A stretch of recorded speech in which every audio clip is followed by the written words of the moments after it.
Mother Mage. We made it to SeaWorld this year for Howl-O-Scream. It was our first time here at this event, and it happened to be Media Day, not that we were invited.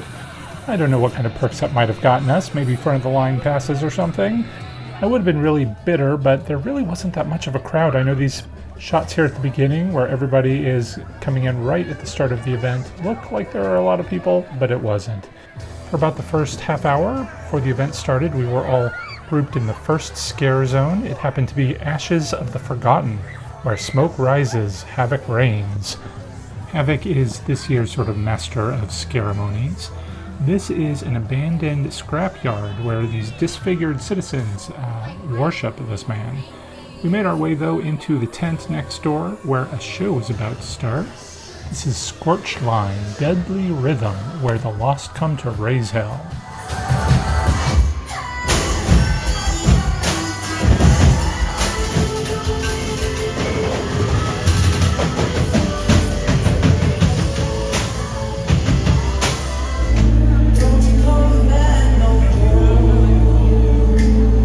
Finally, before they opened up the rest of the park, it was time to meet our host, the elusive Havoc. Let's take a look.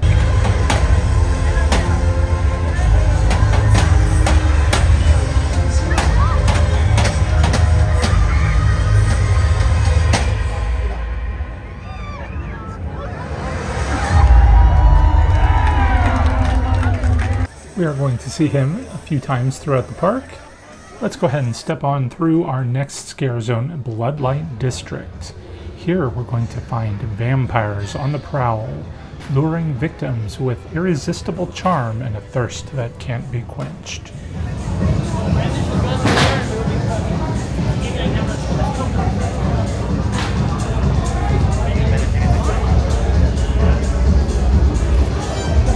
With the red light district.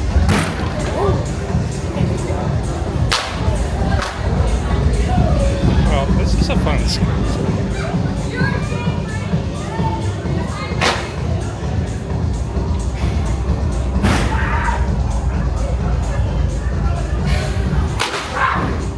So right off the bat, we're seeing that this is not our typical Halloween experience. I'm interested to see what this place looks like at night, and we will head back. But first, we're going to have to go through Woodrot Hollow. It's a festering swamp filled with creatures made of moss, mud, and rage.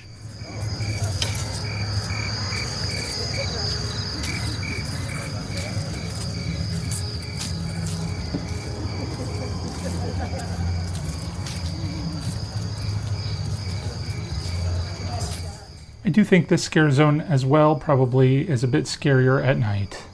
I'm also familiar with these creatures from the other busch gardens. Let's head into our first haunted house, Water's Edge.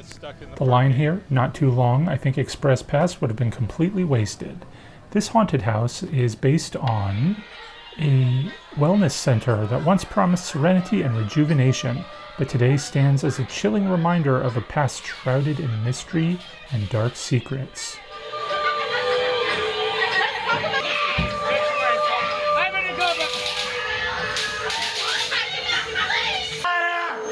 I want to go home, please. I want to go.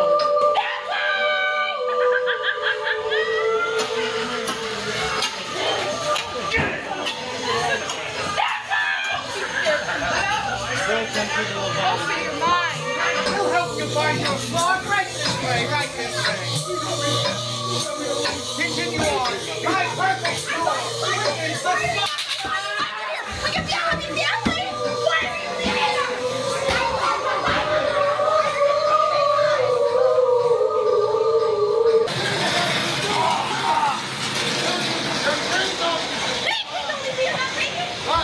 Not done yet. Hey, come back. Doctor, they're escaping. Not a bad haunted house, obviously. It's not Universal Studios standard, and I feel bad for these actors that have to scream their lines and what their voice will be like in a week.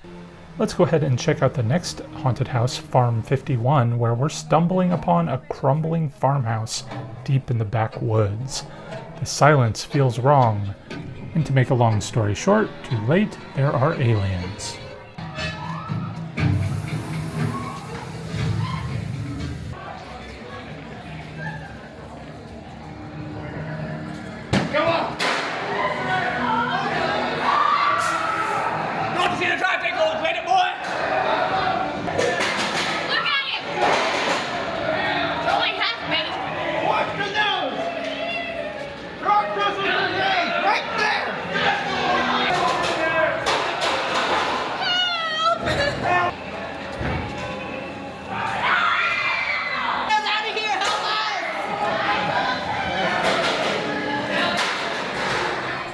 Cleverly, this haunted house dumps us out in a bar. They did have several themed bars, and I didn't think to note them specifically, but that's one of them. It was pretty cool. And then when you come out of that, we are in a trailer park themed scare zone called the Trailer Park Tragedy, and they don't like outsiders.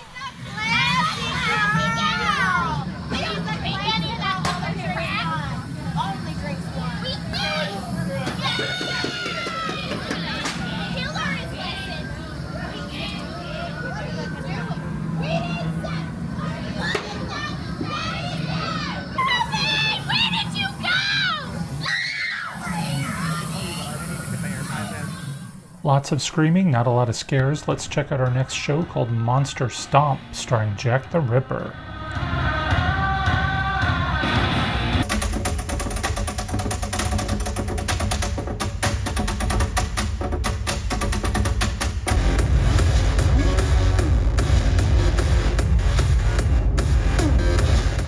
That was high energy and lots of fun, but so is the next show called Throttle.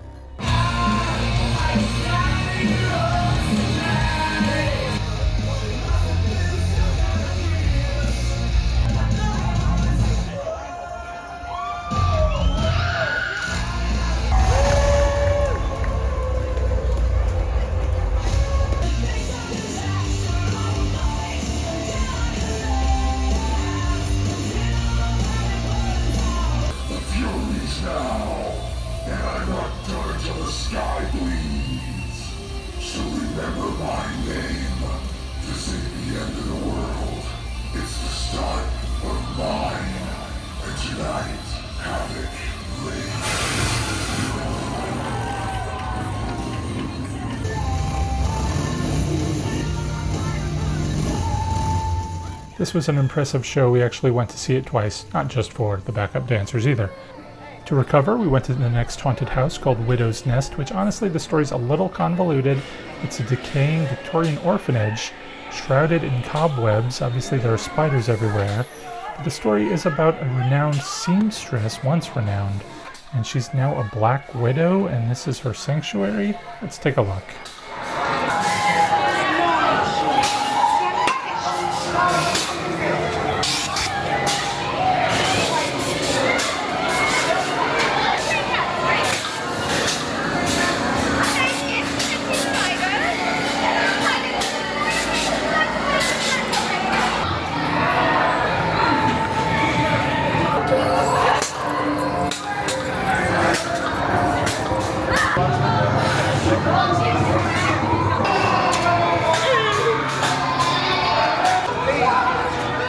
I feel like we saw a very similar haunted house at Not Scary Farm last year. It too was some sort of house with spiders everywhere, but it had lots more spiders and bigger displays. So I think the budget here is a bit small. We're going to have to spend some money on those food stands, but first let's go to this scare zone, which is Cannibal Harbor.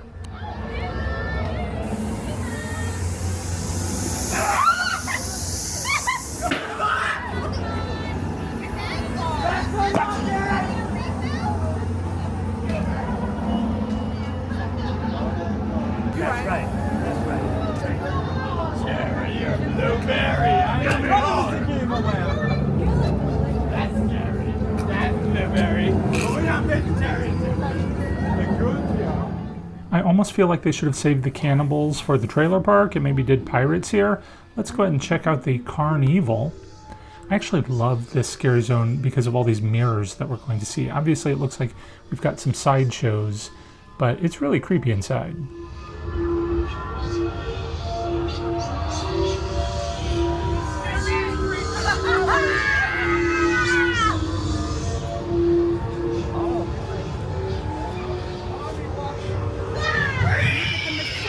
Mother made.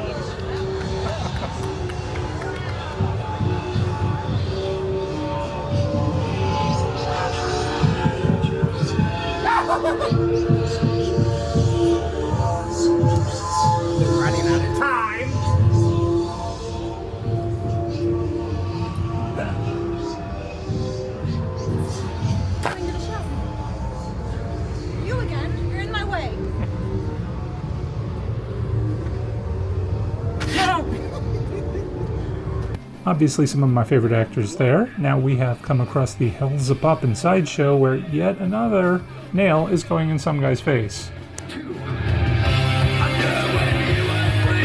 I can literally do this. You guys are messed up. And I like it. But that wasn't quite the center of my skull. The center of my skull is right about here.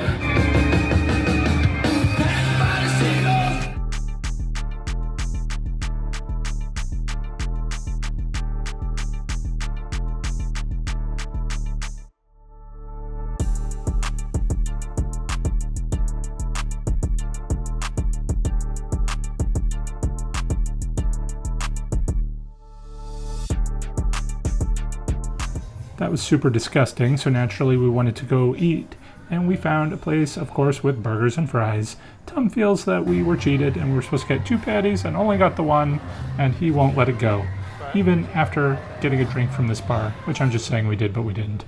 Next, let's go to the Collector's Curse. Inside and meet the collector. It's a once lavish estate turned house of horrors.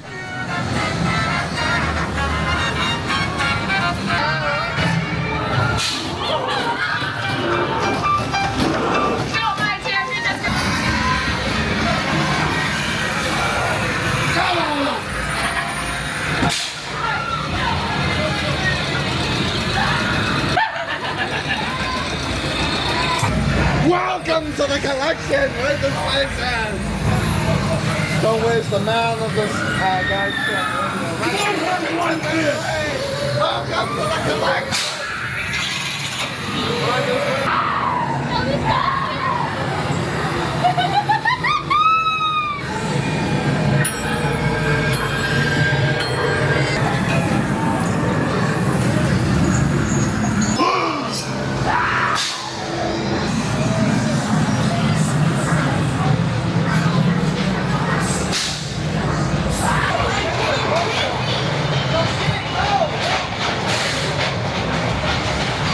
This was such a fantastic house. It had great atmosphere and a spinning tunnel at the end. You can't go wrong with one of those. It did dump us back out in that first scare zone, and we'll have to make our way back around to our last haunted house. This is the Rave Yard, and I'm going to steal this idea for next Halloween. You can show me where the rave is. I just feel a little bit turned around is all.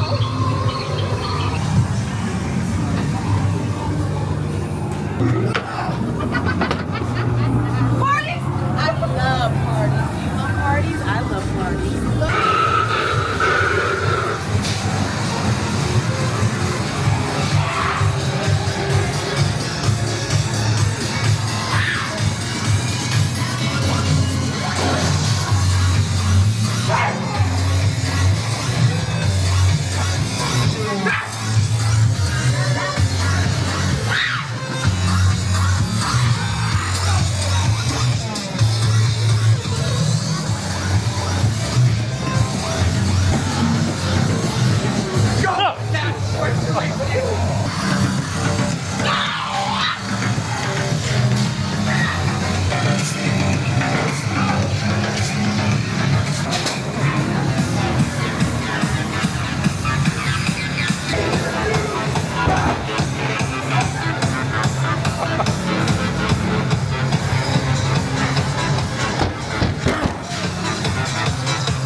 I just think that was such a great idea. But that did bring us to the end of the night. The crowds here were not bad at all. I was so thrilled after the experience we had at Halloween Horror Nights where everything was jam-packed. Here we had elbow room, obviously lots of eye candy. Some of the haunted houses were literally walk-on. I think the longest we waited was for the Rave Yard. It was about 10 minutes or so. I feel like this is the little Halloween event that could. I don't think it gets enough credit. I'm surprised it's still such a small event. It was so much fun. How could it not be? Look at these guys. Overall, we left right before midnight, I think. We got here, the event started at 7. We stayed the whole time. So it took about 5 hours, and I feel like we saw and did everything we wanted to do. We saw some of the shows twice, some of the scare zones a few times. Obviously, this was one of them. So I had a really good time, and I'm definitely coming back next year. Stay tuned if you want to see more Halloween adventures. Can't wait to share those with you. Till then, take care and happy haunting.